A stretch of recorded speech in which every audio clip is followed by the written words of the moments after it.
Welcome, Jesse Fields, to the first ever Facebook Maxed Out Live with Dance Your Life. And you haven't been behind the scenes, everybody, but we are so excited because this is the first time he's helping me figure this out. And look at us, we're like so profesh. We're Look at his official. mic and mine. Yes. We're official. We're back and better than ever. Right, better than ever, and coming out like the phoenix out of the storm.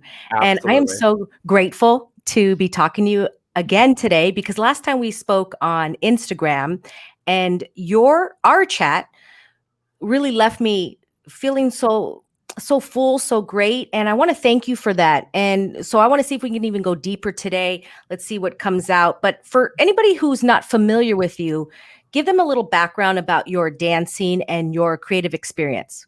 Sure. And thanks again for having me. Hi, my name is Jesse Fields. I'm a professional choreographer slash queer chameleon. And what I mean by queer chameleon is most people have a brand and they stick to that brand. But for me, my brand is ever changing. I always adapt to how I'm feeling emotionally, spiritually, physically, and my look is ever changing. So that's why I consider myself a queer chameleon. My dance background, I went to a performing arts middle school. And from that point forward, when I went into high school, I had joined a professional company, a well-known professional company who happens to be in a lot of trouble right now. I won't say the name, but I became a choreographer for that team, for the youth team and the adult team pretty quickly. I had released a video of me choreographing to a Black Eyed Peas song. Anybody who loves the Black Eyed Peas, I am all for them. And so I had released a video of me choreographing to a Black Eyed Peas song. And the coaches at the time saw and they were like, we had no idea you could choreograph. And I was like, honestly, neither did I. So they just kind of put me to the test at a pretty young age because there weren't really any kid choreographers. It was all, adults like late 20s and so on and so on. But I was probably about the only, I started choreographing for the team probably when I was, I want to say 16, 17. So like I was put to the test pretty early on. That's pretty cool. Yeah. So I had danced with them for about 5 years. And then I had decided I won a TV show with the company that I was with. And I decided to take that momentum, move to Los Angeles and build my own name from the ground up. So where'd you grow up? Did I miss that? Oh, I grew up in San Mateo, California, which is literally about 25, 30 minutes away from San Francisco. Yeah. Okay. So still in California, right? Yeah, I'm a Okay, Cali boy. brought you to LA. And I love the queer chameleon. Oh, thank you. Let's tell us a little bit more about that. Because you do drag, right? I mean, you perform drag, correct? I haven't started performing drag yet. No? With quarantine, I've been practicing drag, obviously, because we're trapped inside, and so I've been diving a little deeper into that. But before drag came my queerness. I definitely have experimented with both masculinity and femininity. Kind of threw them into the blender and made a gender cocktail, if you will. I love that.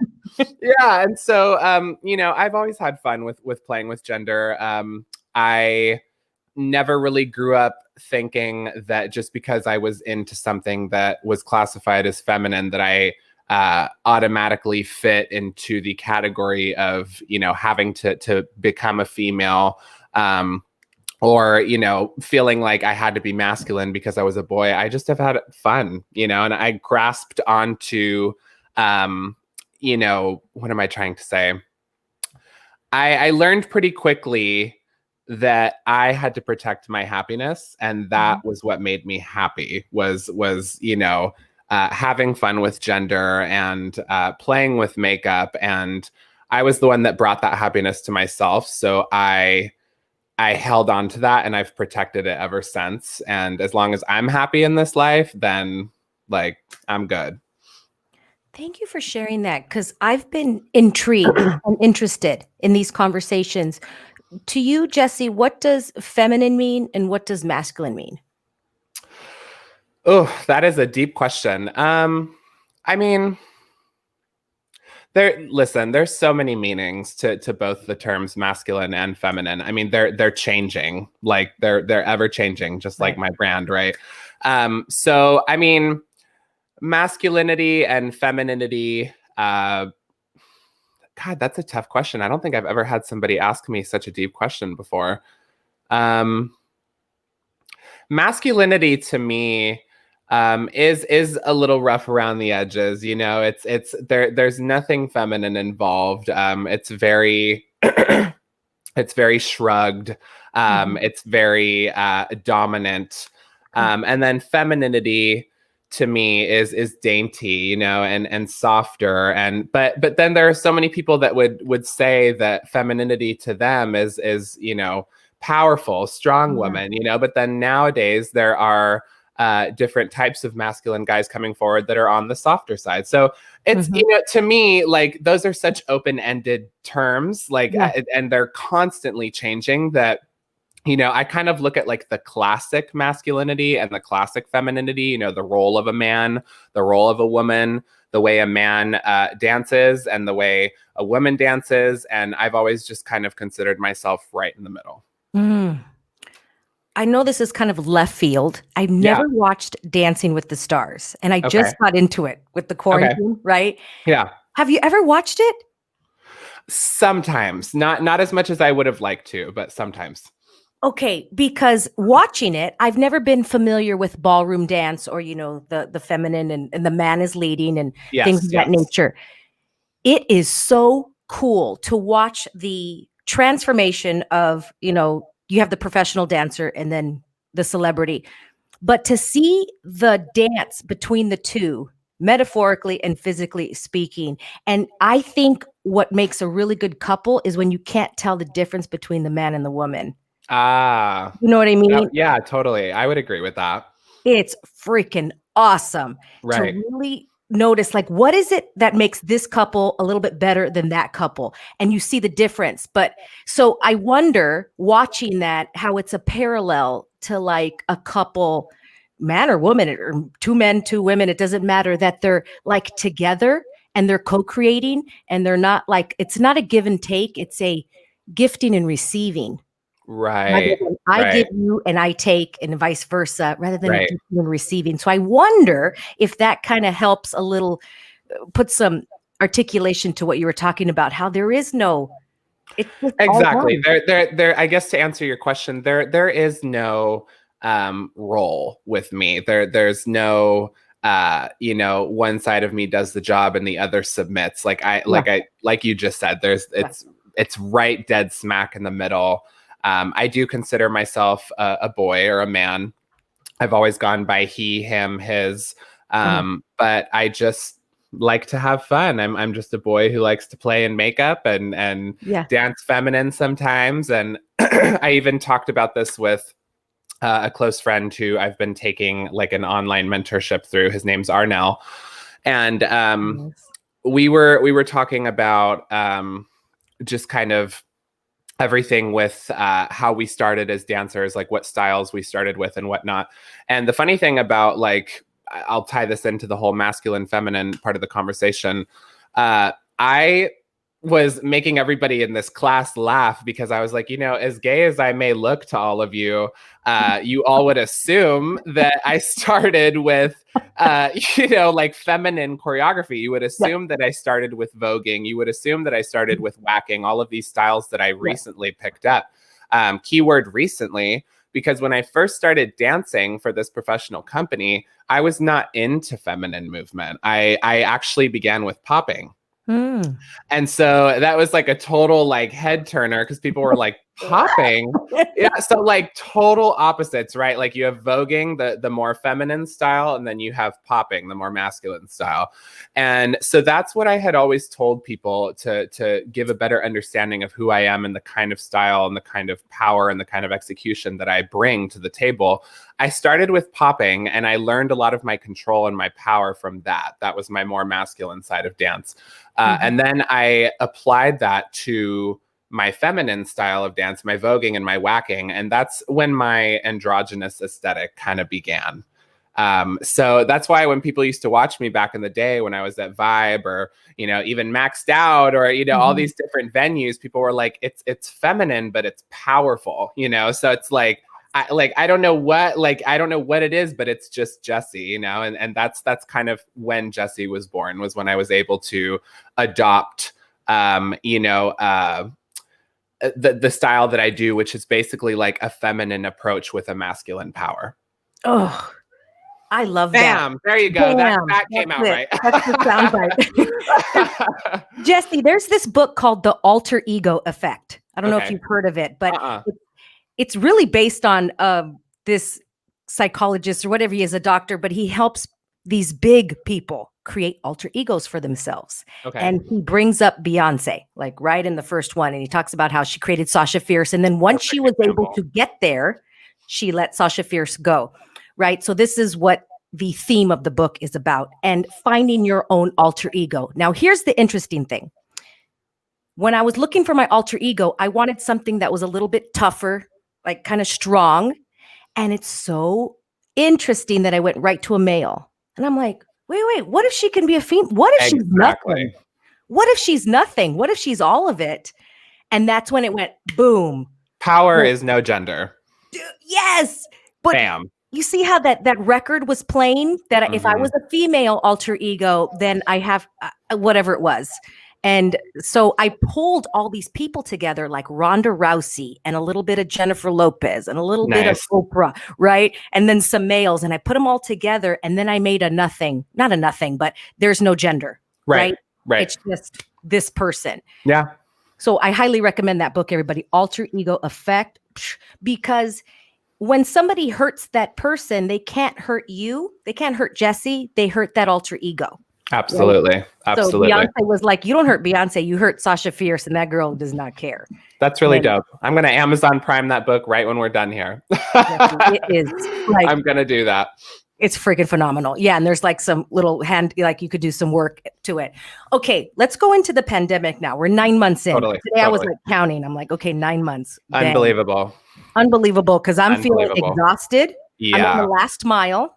Sometimes I'll feel like I got a little gas in my tank. And then sometimes I'm like, F this. I'm so tired. I'm exhausted. Yeah.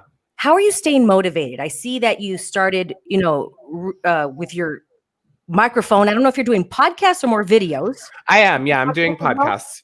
Awesome. What is it? So we can check it out. Yeah, totally. So I'll go into that first, and then I'll talk more about, staying motivated. Okay.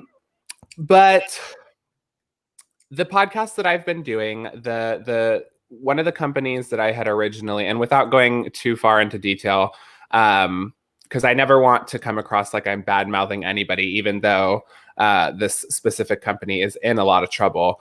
I do like to respect, everybody and each situation properly. Love that about you. But I will say that these podcasts that I'm doing with Sierra Lauren and her company, Speak Your Truth Worldwide, she is an angel. And I really hope that she hears this, because there was a large chunk of us who were traumatized by this specific company. And the upsetting part about this was that when we were on the company, that kind of behavior, unfortunately, was normalized. And so we weren't under the impression that it was wrong until we quit. And or there was a breaking point, a different breaking point in all of us that happened at some point along the way, whether we were on the team or off the team. But point is, these podcasts are about speaking your truth, and we're addressing, with all of this time we have at home, we're addressing different issues, different traumas, speaking our truth in terms of, coming forward with these horror stories from back when we were on our company. And not even just this specific company, but this movement has caused so many different dancers in different communities, different states, different countries to contact Sierra and her company and ask if they could come forward and openly discuss, the problems in their community.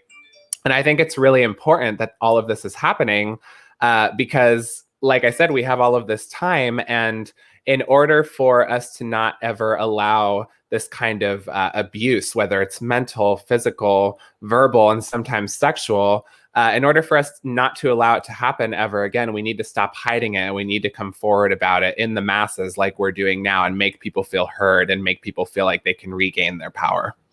Is this only for dancers, Jesse, or just anybody speaking their truth? It started with dancers, but I do believe that it is for anybody. Got it. Okay. Yes. Yes. Do you see a lot of the trauma is recent, or is this like, this happened to me when I was 5 years old stuff? Have you come up to that? Well, like I said, I mentioned a little bit about most of the trauma that has been talked about from the moment it began, which was a couple months ago now, I believe. Most of it was back when we were like young adults on specific dance companies. And then I guess some people might come forward and talk about trauma from when they were little. But that hasn't happened yet.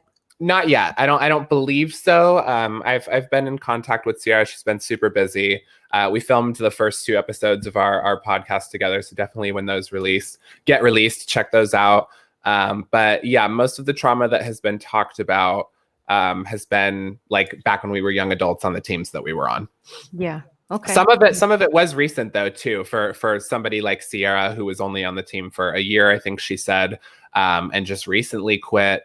There are some people that did come forward about trauma that just happened. There's some trauma that happened years ago. It's a cocktail of everything. Mm-hmm. A timeline cocktail. You have great metaphors. And then motivation right now, I mean, how is this, like you said, led to all this time to create stuff? So how are you dancing at home? What's going on there? Yeah, so the last time we had spoke on Instagram Live, I had kind of been the one person in those Instagram Lives who spoke for the people who weren't dancing, who, you know, because I didn't want to come on here and lie and say that I was, you know, doing everything that I could to stay motivated. And then, you know, when we end the Instagram Live, I'm like, holy crap, I'm not telling the truth. I'm not dancing at all, you know? So I kind of wanted to be sure that, you know, I was honest. And I think it was important for me to speak for people like me who in the beginning of this quarantine weren't motivated at all. And it's interesting because you'd think that with all of this time that we're given at home alone, that now would be the time that you would want to dance more than ever or create more than ever. But for somebody like me, everything was so heavy and I just didn't find it in me once in the beginning to choreograph at all. And I was upset at myself for a while because I was like, crap, dude, like literally, I personally feel like God has paused life so that some of us can get caught up, you know, that so that some of us can you know, create and take a step back from our everyday lives and actually like do what we love to do rather than just surviving on a day-to-day basis. And so I just was like, crap, am I you know, wasting this opportunity, you know, because honestly, when things do get fixed in this world with the whole pandemic, like, are we ever going to get this much time again? Because the last time something like this happened was back in 1918, you know, and it's crazy because it's like, how much time is going to go by until we get an opportunity like this again? You know? And so I think, like I told you before, it was hard for me at first, but I will say since we last spoke, I've genuinely felt, you know, some kind of newfound creativity or energy to actually get up in the mornings and just play a song. And I'm the type of person where I will literally just plug my phone in, I will press shuffle, and whatever song comes on first is what I start choreographing to. Oh, and you do that in the mornings? Yeah, mostly in the mornings or after I eat breakfast. Or like if I'm working out and I'm doing a little bit of cardio, I have like some cardio equipment here. After I get off of cardio, I feel like energized and I kind of want to like keep the cardio going, but in a different fashion. So I start dancing, and I've come up with like quite a few new pieces, new material that I'm like just like scratching at myself to release. Like, I wish I could just get on that stage and teach my dancers, because I've released clips here and there of it. And, you know, there's like 20 dancers of mine that always hit me up that are like, we're dying to learn from you. And I'm like, I know. You're super fans. Have you noticed, Jesse, that your choreography is a little bit different than it was before? You know, that's a good question. I would say listen, when it comes to Jesse Fields, like as a brand, it has always been a very hard hitting, fast, cartoon like kind of movement. But it will always have that. That's always the core of my work, you know, is moving in a very like impossible way, because I'm so tall, you know, I'm like 6'5", 6'6", and people don't expect, oh yeah, I'm like 6'5", 6'6", and yeah, people don't expect me to be able to move as quickly as I do sometimes. Phenomenal. And I kind of just always ran with this slogan of like, if you feel stupid doing my material, you're probably doing it right. You know, because I love like that. I like to be a goofball in my choreography, but I also like to add power behind that goofiness. So it just makes it lovable. You know, it makes it, I don't know, like there's several moments in different routines I've created where people watch it and they go, oh my God, that's so Jesse. You know, it's like, who else would lie on their back and clap with their feet? Like, you know, like, and choreograph that, you know? And I just had one of my dancers tell me that the other day, and he was like, but it's just so you, like, you're not somebody who looks stupid when you're doing it, even though when you're teaching us, you call it stupid. Like, it's just, it's perceived so well, you know? But anyways, in terms of my choreography looking any different, I would say that it's, weirdly enough, it's more packed. Sometimes I have time periods where I just want to play a song, and I'm a club kid, so anybody who knows me well knows that like nightlife was where my craft was born. I loved entering the clubs and watching people who knew how to dance and people who didn't know how to dance. Like, whether you knew how to dance or you didn't know how to dance, you go to a club and you watch what people do, like what music does to their bodies. You know, that is Jesse's choreography, is what music naturally does to your body. I used to, and I still do, I totally respect dancers who cram a bunch of choreography into an 8 count. And I just want to make sure, even for people who are listening to this now, to know that, you know, yes, it does display a large amount of skill to cram a bunch of talent into an 8 count. But sometimes to people who aren't dancers, they don't understand that as much as a dancer would. So for me, I like to create things that dancers and non-dancers can appreciate, you know, because it's one of those things where it's like, you know, all these like technical, like 1E and a 2s, like, you know, to the normal human being, they're not going to know what the hell they just watched, you know, like, so if I'm doing a 1, 2, 3, 4, it's like, that will make somebody who isn't into choreography go, oh my God, I want to do that 1, 2, 3, 4. You know, I like to involve everybody. And so, not to ramble, but there's sections of me that loves to choreograph very simple, very like to the point choreography. But then there's also another section of me that likes to complicate it a little more and to show a more packed, diverse side to Jesse, because, you know, I just like to show that I can do both.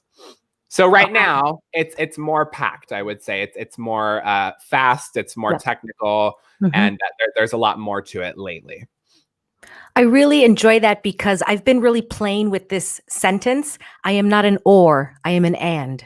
And kind of going back to that masculine, feminine. I'm not either or. I'm all of it. I am an and. I'm feminine and I'm masculine. Yes. I do quick choreography and I can do simple, whatever. I am all of it, because the moment you put me in a box and I'm this, it's exhausting to always do it one way. Yeah.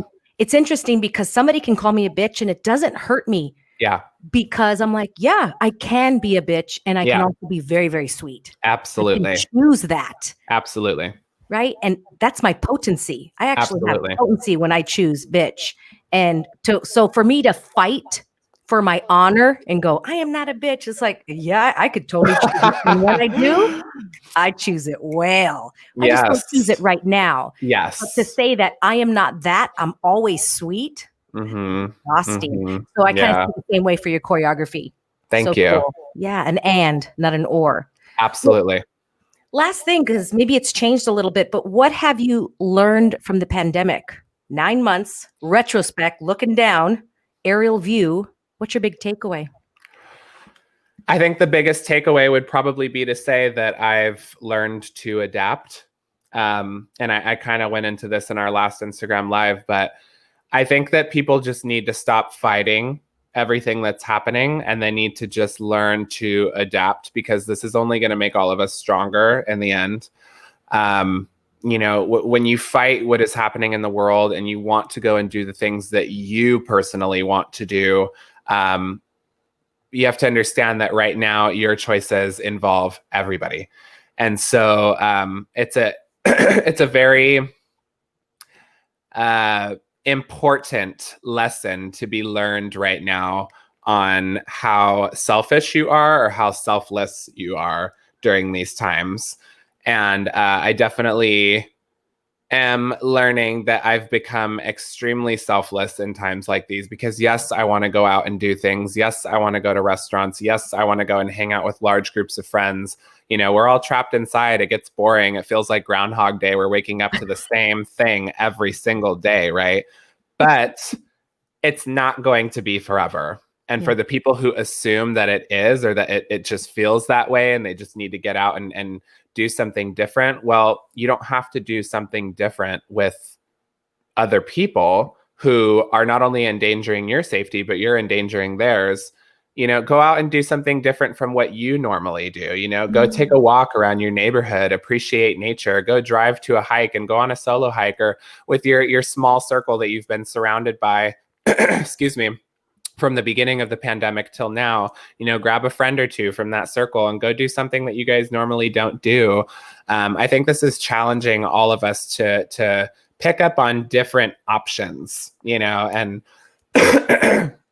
uh, I definitely think that the pandemic is teaching me more about myself than any kind of situation ever has.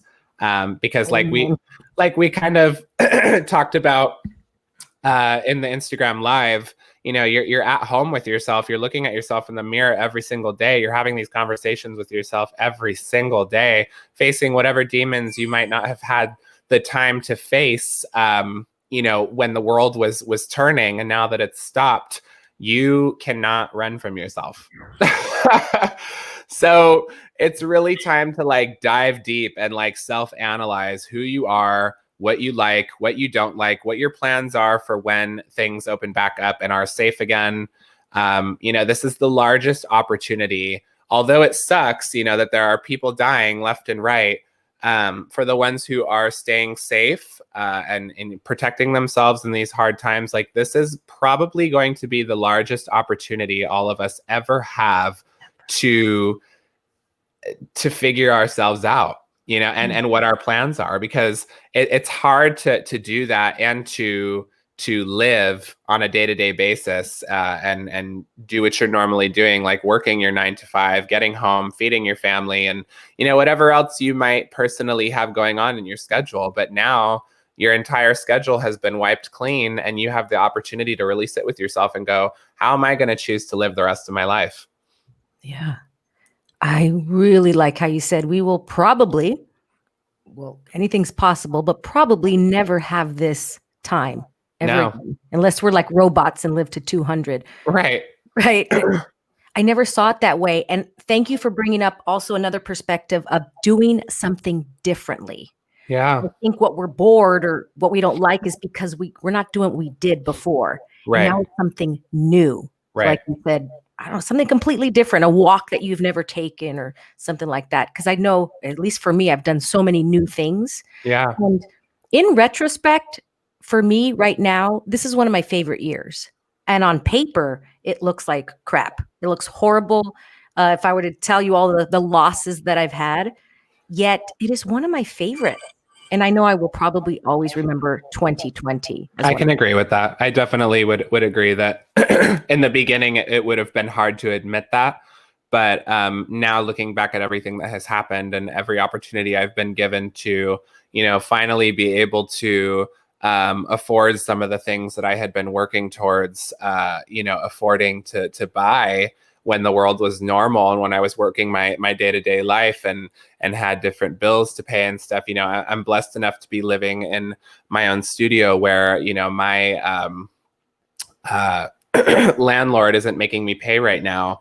And it's allowing me to save up and to purchase things that will further my career. I have been talking with myself time and time again about wanting to just completely revamp my Instagram and the content that's on it, and not to upload stuff that is from my cell phone's camera anymore, but to actually be able to upload professional photos with my new camera, or professional videos with my new video camera, or to be able to edit all of it on my new laptop. Like, these are all things that because of the pandemic, I've been able to finally get. And now with all of this time that I have at home, it's like I'm being allowed to play with all of this new stuff and to play with my image and, just my craft, and to see it on a whole new level. Mm-hmm. Wow. Thank you, Jesse, for taking this time today. And everybody watching live or the replay, please share this. If there's something that resonated with you, please comment as well and let us know what your takeaway is from the pandemic. How are you staying motivated? Maybe you're not dancing right now at all. I love that, how you're so open. Like, or did And you? there's nothing wrong with that. Absolutely. And you are you are not an or. We are Thank all you. of that. Absolutely. Yeah. All of the above, honey. All of it. Check, all of it. Yep. Right? Yeah. Yep. Thank you, Jesse. And where can everybody find you on Instagram? Oh, yeah, and you're totally welcome. Thank you for having me. My Instagram is Jesse Fields Forever, JESSEFIELDS Forever, like the Beatles song Strawberry Fields Forever. Just so everybody understands that reference. And on Facebook, it's facebook.com/the, like THE, Jesse Fields. Jesse, your name doesn't have an I in it. Did I spell it wrong here? No I. But No you know I. what? It's okay, because boy, girl, doesn't matter. Doesn't matter. You can put an I in there if you feel that way. I appreciate you. Great conversation. Thank you so much, Joanna. I really do appreciate all of these things that you're doing for us. And you know what? Side note, you are made for the microphone. You are. Oh, thank you. Thank you so much. You're literally like the third or fourth person to tell me that. I was talking with Sierra about that too. And some of the people that we have working with us for the podcast was saying the same thing. And I'm like, it feels natural. Like, I enjoy talking, so thank you. I really do appreciate that. You're made for it. And what a gift that was gifted to you during this time, right? Right. Yeah, keep doing that. Oh my gosh, because you are made for radio. Yeah. Oh, thank you so much. And so are you, though. You're a great interviewer. So I hope everybody from this point forward has an amazing interview with Joanna. She's an amazing woman. And just thank you for bringing so much light to our community through these podcasts. I appreciate that. Yeah, always learning. I'll go off and go, okay, learning how to interview. I didn't know, but I'm figuring it out as we go. Look at you now, girl. Microphone, headphones, set, camera guy. Thank you all for listening, and we will see you next time. And remember to stand out.